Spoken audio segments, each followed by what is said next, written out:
Hello, hello, my magnificent reinventors. Dr. Joy here from My Personal Best with Joy, and welcome to my channel, or welcome back to my channel.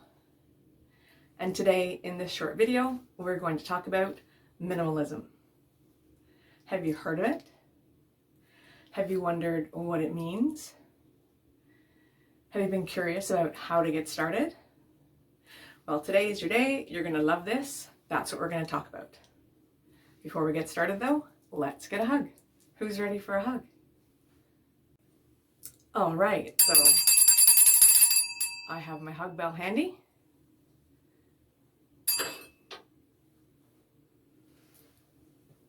Let's get a nice big hug before we start. I so love hugs. Thank you so much. All right. Minimalism. What it means to me is, with having less, you get more. More time, more energy, more freedom. Sound good? Great. So let's get started with minimalism. And while I'm thinking of it, if I have any overachievers here, please watch all the way to the end because I'm going to have a special tip for you. Good or good? So I'd like to start with 3 simple tips to get you going. And we're going to call it the 3 A's. Awareness, acknowledge, and action. Starting with awareness, let's first say congratulations to ourselves because many people go through life completely unaware, unconscious of what they're doing. So if you're aware that what you're doing right now is not getting you the results that you want, congratulations. So awareness is always the first step in change.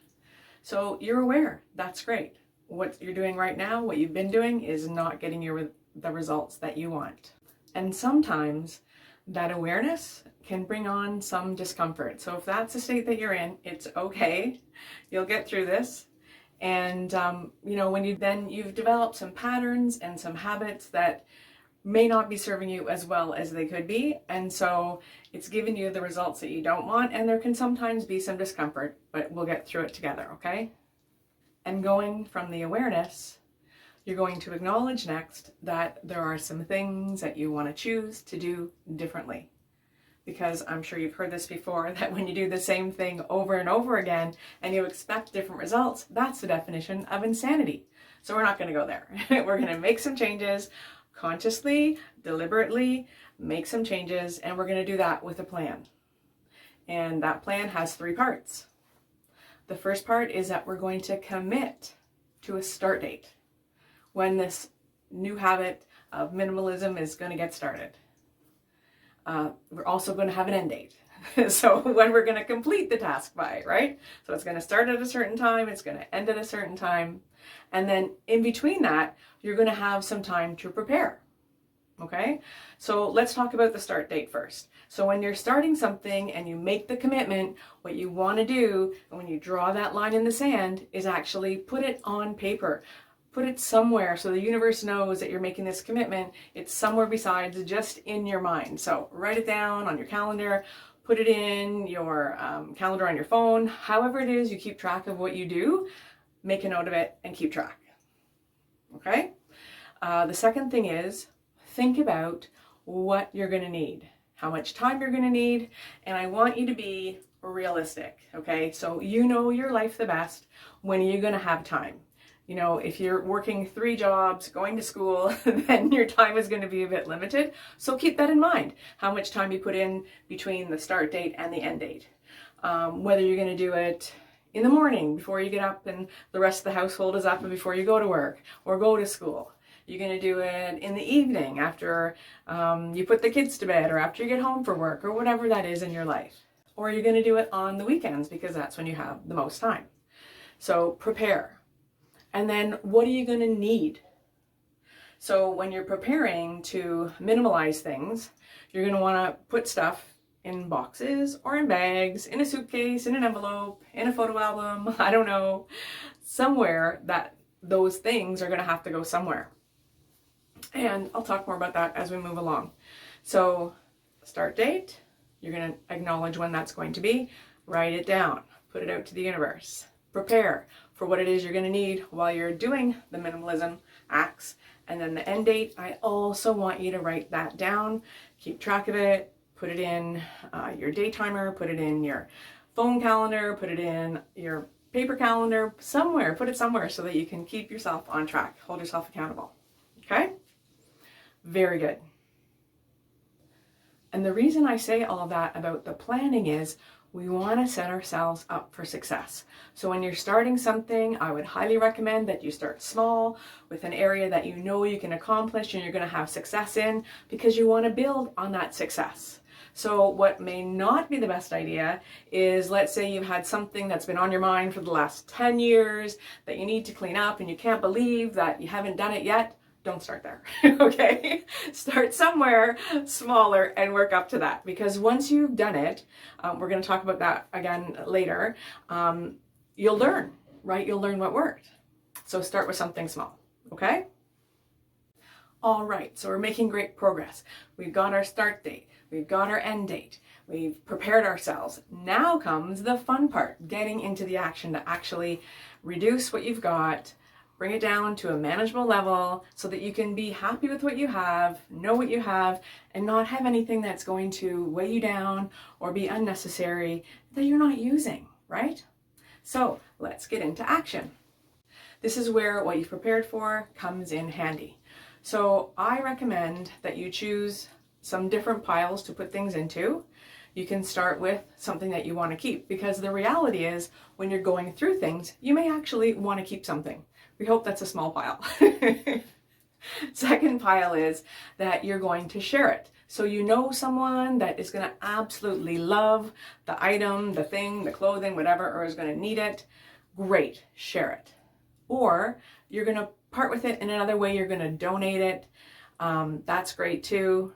And the last pile is going to be, it's just going to go in the garbage. Nobody's going to need it. It's not necessary for somebody else. You don't need it. It's just not going to serve you in any way. And one of the things you can do is thank whatever that item is for serving you, and then set it free. Good or good? And again, I really want to remind you and stress, start with something small, because you want to build on your success. Okay? Awesome. All right. So you've done a great job. You've made amazing progress. You've gone through your area, your desk, your closet, your room, whatever it is, and you've come to the end date and you are complete. Congratulate yourself. Great job. Well done. And so at the end of that cycle, what I suggest you do is take some time and evaluate how it went. Okay? So what worked, what didn't work, and what you would do differently, because now you have some experience, right? And so you can make some decisions for next time. You can plan what you're going to do next time, how it's going to go, what you might have needed. Maybe you needed something that you didn't have, that you didn't think about when you were first planning to do all of this, right? So take some time and evaluate. It's really going to serve you well going forward. Okay? Now, who is here? Are my overachievers here? Yes, I'm talking to you. So one of the things that I found really helpful was, on occasion, I came across something that was really pulling at my heartstrings. I really didn't want to part with, and I knew that I didn't really want to keep it either. So it's like, what do you do? So my solution for that was to take a picture and keep track of it that way. So I had the item. Somehow that helped me in my heart. It helped me to become able to part with the item. And what I also did was I sent myself an email with what it was that was sentimental to me, or write a note for yourself if you don't want to do it in email. Write a note, keep it in an envelope, put it somewhere special for yourself that reminds you whatever that was that really had the piece of your heart, that really made you want to keep that item, so that if ever in the future you're really feeling like you want that item, you have it. Just not intact in the way that it was, but in a way that you can still remember. And I can tell you from my own personal experience, so I did that with maybe about half a dozen things. Would you like to know how many times I've looked at it in the picture form? once. And some things not at all. There was one thing that I looked at once in picture form, and I was happy that I had it. So if that helps you, my friends, then by all means do that. Good or good? All right, so let's recap. We're going to acknowledge that we want to make a change. Awareness. Awesome. We're going to create a plan and acknowledge that we're going to do some things different, change some habits, put some new habits into place, and do things differently. Great.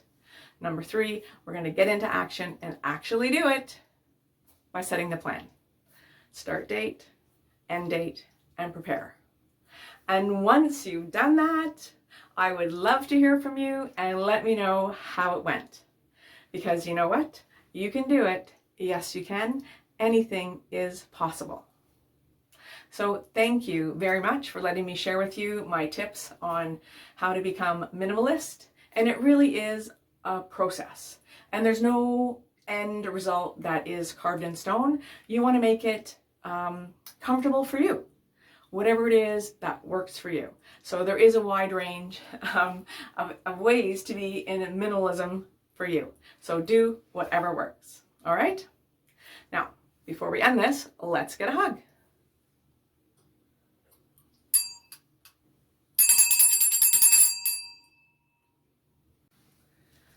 One hug just for you, for joining me. I so love to give hugs. They are amazing. They always feel so good. So thank you very much for sharing a hug with me. All right, my friends, so if you liked this video, please give it a thumbs up. And if you haven't subscribed to my channel, please do. We would love to have you as part of the Reinvent Yourself family.